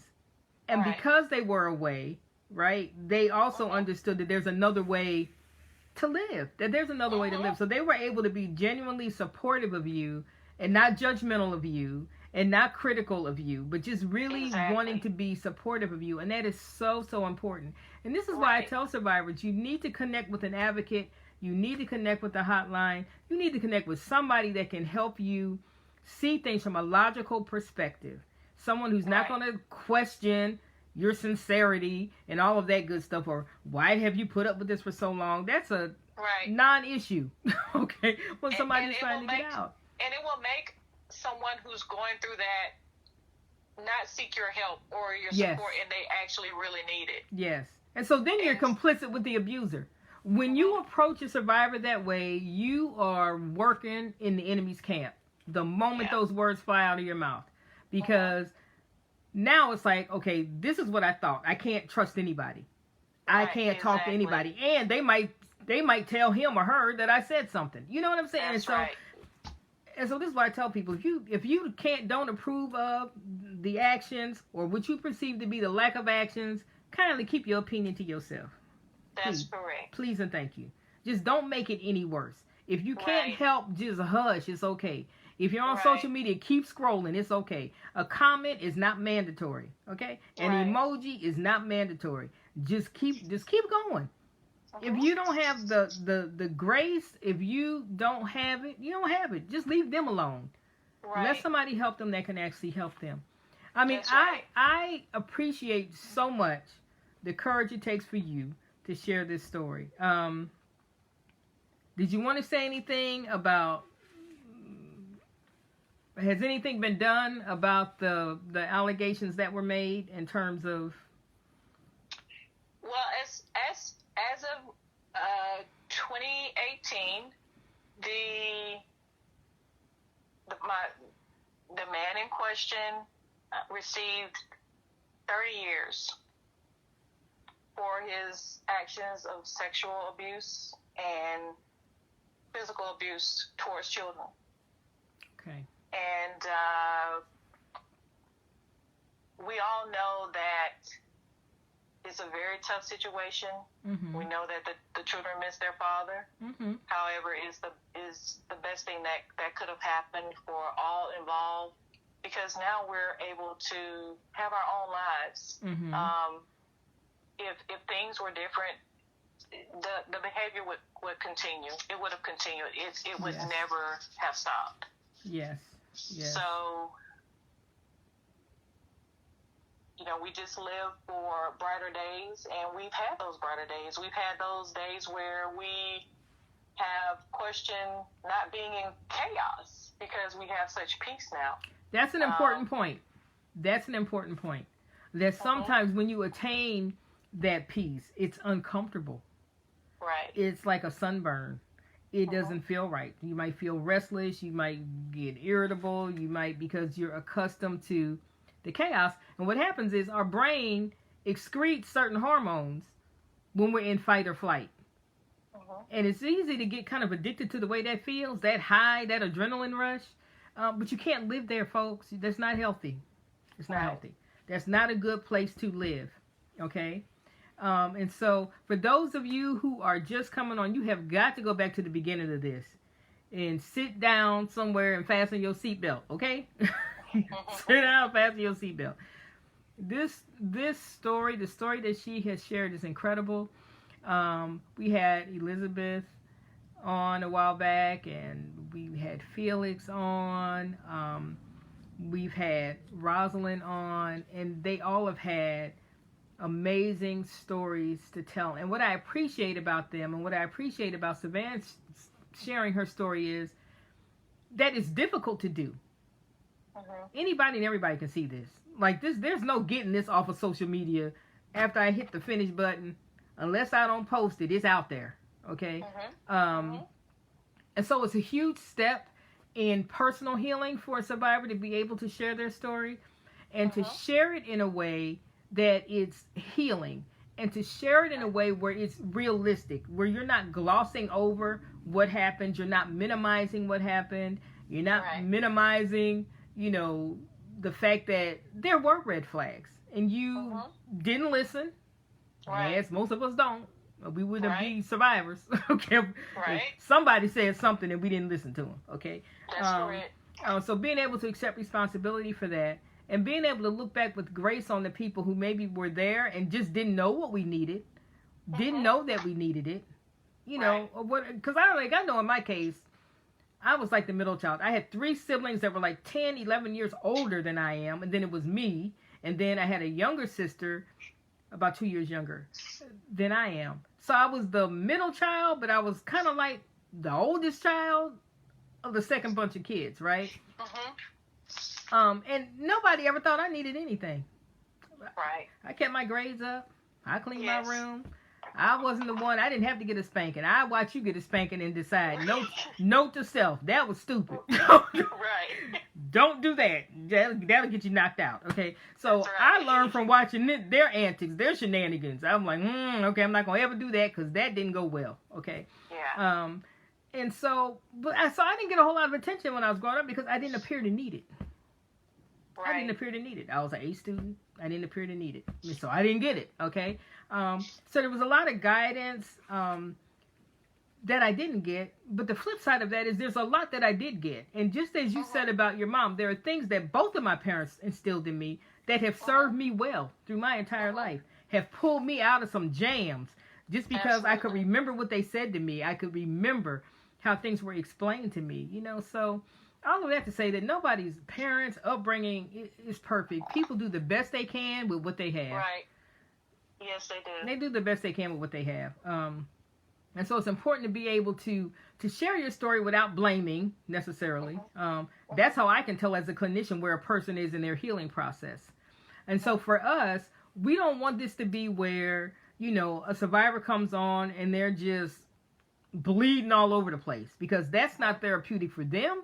And it's not therapeutic for anybody that's listening, okay? Right. Which is why we do a pre-interview. So if you're interested in sharing your story, you can reach out to me. We're going to have a set of time, and we're going to talk for however long we need to talk for me to get a feel for where you actually are in your process, and are you really going to be okay? Because it's important to me that you're okay after you share, not just while you're sharing, that you're okay and gaining strength after you share. That you feel more self-confident, that you are finding your voice, that you are finding, your autonomy. And so that's what's important. I'll say to be healing for both the survivor and for those who are listening, and that we are educating and raising awareness at the same time. That's the only way we're going to get ahead of this thing. That's the only way. This is the only way. The United Nations said in 2017 that the most dangerous place for a woman worldwide is in her own home. And we know that men are victims as well. We had a male survivor share his story on last week, okay? So domestic violence is debilitating, okay? It is demonic. It originates in the pit of hell. God did not ordain it. We will always get warnings, and we don't heed them if we're honest. See, that's how you can tell when you're starting to heal, because you can admit that, you know, my cousin, whom I can't stand, told me don't do that. And I ignored them because I couldn't stand them. You know what I'm saying? When you can acknowledge, you know what, the warning did come and I dismissed it. But I challenge you today to take it a step further. Don't just identify when the warning came and you ignored it. Identify what you told yourself that enabled you to stay in a situation that put you on that path. You've got to be able to identify that, or you'll do it again. That's correct. You absolutely will do it again. If you don't identify the lie that you told yourself, forget everybody else. What did you say to yourself that made it okay? Did you say, well, they didn't support me, they didn't reach out for me, you know, they didn't help me in all this time that I was struggling, and now they got something to say? What did you tell yourself? Because you'll use it again, and it'll be to your detriment every time you do it. Because the abuse can happen again, it'll just be in a different form. Different form, at least up front. But I mean, the way it was presented to you, that was something else. Yes, 7 years, because you would expect normally, see, all these myths, you would expect that the abuser would tip their hand sooner than that. Right. Like, who was a perfect gentleman for 6 or 7 years? That's correct. And who was there for you, you know, legitimately in tangible ways for 6 or 7 years? Who doesn't say anything inappropriate? Who doesn't approach you inappropriately? Right. For 6 or 7 years? But the flip side of that is, if he already had a wife, he didn't need to. You see what I'm saying? Right. He didn't need to. He didn't need to. He could get other stuff someplace else. He was planning over here, but I'm going to use what I got over here to maintain until I can get this over here. Okay? That's exactly what happened. So, you know, I'm so proud of you with Thank you so much. 7 children. There was a time when I could not share the story without breaking down in tears. Wow. And you know, I'm grateful to the Lord that I'm at this point where I can share, because it's so important for someone coming out of a situation to know that they have somebody that they can confide in, that they can trust, that will support them and encourage them. Right. And I had a person, when I left, I had a lady to tell me, Siobhan, this is going to be tough. It's going to be hard. It's going to be challenging. It's going to be all those things that, you know, you don't want to hear. Right. But you can do it. And her telling me, Cheryl, that I could do it was the pivotal, I can't even get it out. Pivotal? But it was the monumental point for me in my life. Right. I had somebody to tell me that I could do it. That you can do it. And that made all the difference in the world. Yes. And like you said, those who have those negative views, you know, why you didn't leave sooner, why this, why that, who question it, one of the things they can do, like you said, is just not even say those words to someone who's trying to come out of that situation. Right. If you can offer resources, if you can offer money, because there are times, most times, someone coming out of a situation like that does not have any money. Don't have any money. So if you can offer support in that way, if you can offer, okay, hey, you might not be willing to talk to me, able to talk to me right now. However, in the future, if you want to talk to me, I am available. If you can just avail yourself to somebody who's trying to come out of a situation, it makes all the difference in the world. Does. And that survivor, that person trying to come out of something will remember, oh, so-and-so said this to me, and I can reach out to this person. And yeah, this is somebody that I think can help me, because they told me if I ever needed their help to call them. Right. Yeah. Right. It's so important. It's and I'm so glad. important. I'm glad you mentioned that. So, you know, for those survivors who have come on and who have been gracious enough and courageous enough to share their story, you have access to me from now on. Okay, just so you know. Okay, you have access to me from now. I'm certainly not going to forget who you are, and I'm so godly proud of you for being able to share, being at a place where you can share.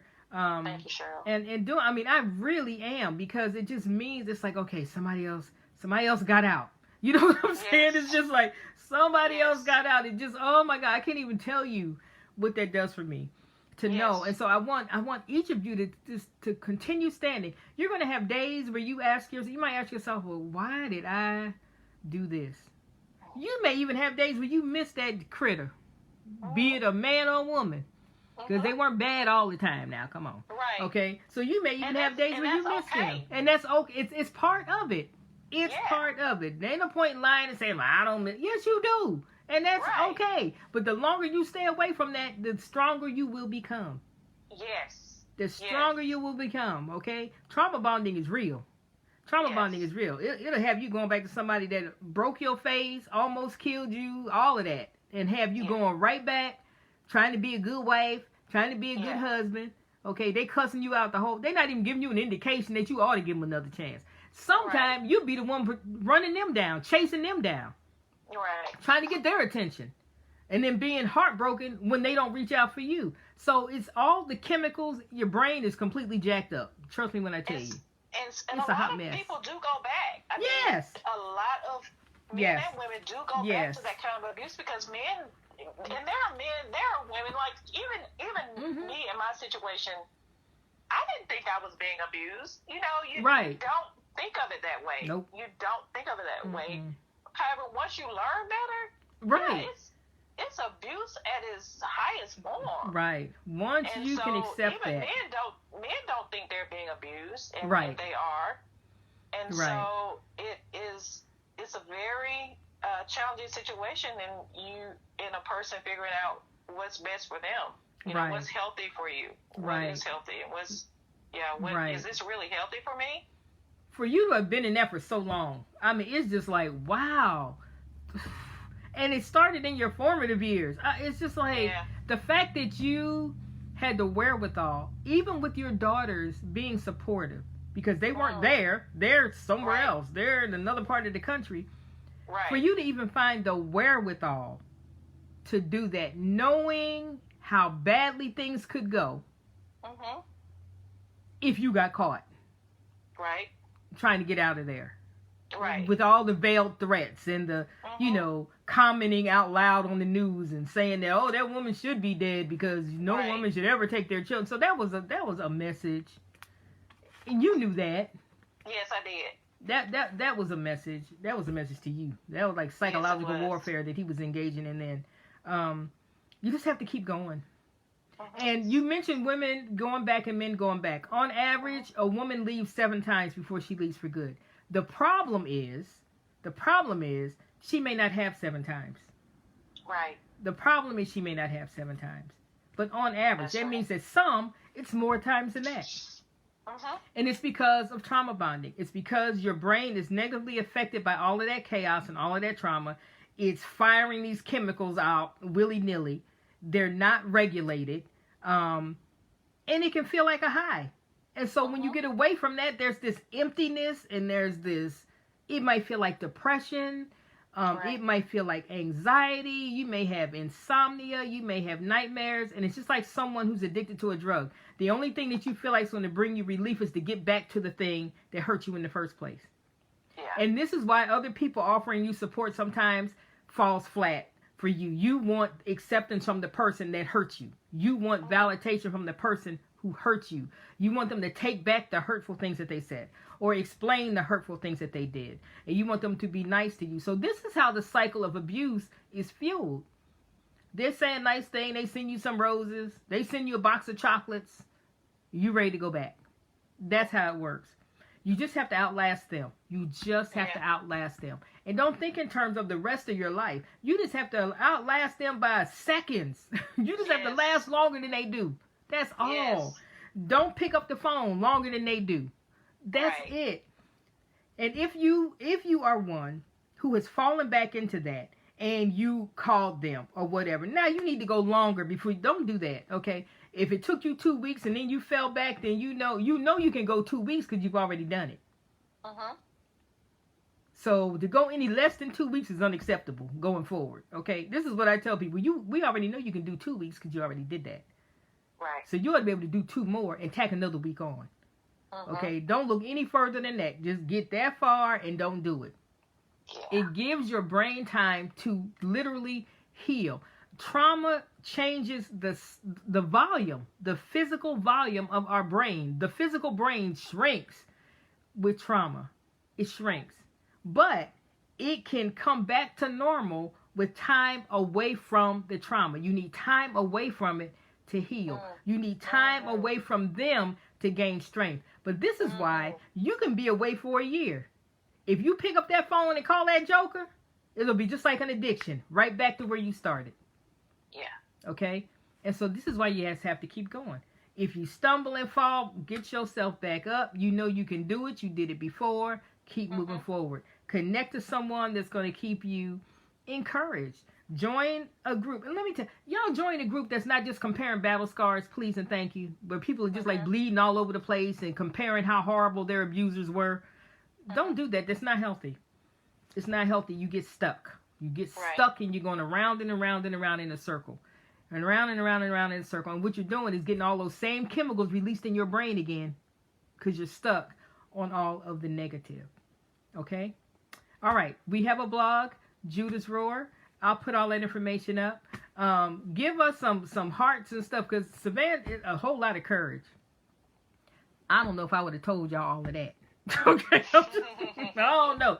I don't know if I would have told y'all all of that. I don't know. So y'all give her some hearts. Show her some love. I appreciate her courage. I appreciate the survivors that have come on prior to that. We've got another survivor scheduled this coming week, next Sunday. And her story is amazing. And well, I'm telling you, stories that start off in a tragic way, but end up with triumph. Okay, the strength of the human spirit, the way God made us, the strength of the human spirit, the way He made us. I absolutely love it. Keep us in prayer, because of course we have opposition, but that's all right. It's okay with us. You know, we don't mind a good fight. Matter of fact, I appreciate a legitimate fight that I won't get in trouble with the Lord for. Okay, so I don't mind fighting.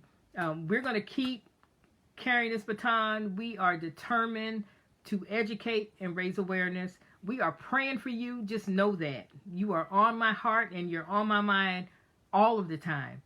All of the time. If you need me, reach out. Okay, you might not hear what you want to hear, but I'm gonna tell you the truth. Okay. And I love you the whole time. Savannah, again, thank you so much. I appreciate you. It, Cheryl. To God be the glory. Amen. Amen. He does all things well. And it's our prayer that yokes are destroyed because of the anointing. That yokes are destroyed and that people, men and women alike, are able to begin to see that they have value and that they matter. And that it is not God's will, okay? It is not God's will that you be mistreated, that you be called out of your name, that you be sexually abused, that you be financially abused, that affection is withheld from you, because that's abusive as well. When you know somebody needs something and you have a means to do it and you just don't, and you occupy the role where you're supposed to and you're just not doing it, that's abuse. It's abuse, okay? We love you. God bless you, and we will be back on next week. I'm going to come back in and look at all your comments.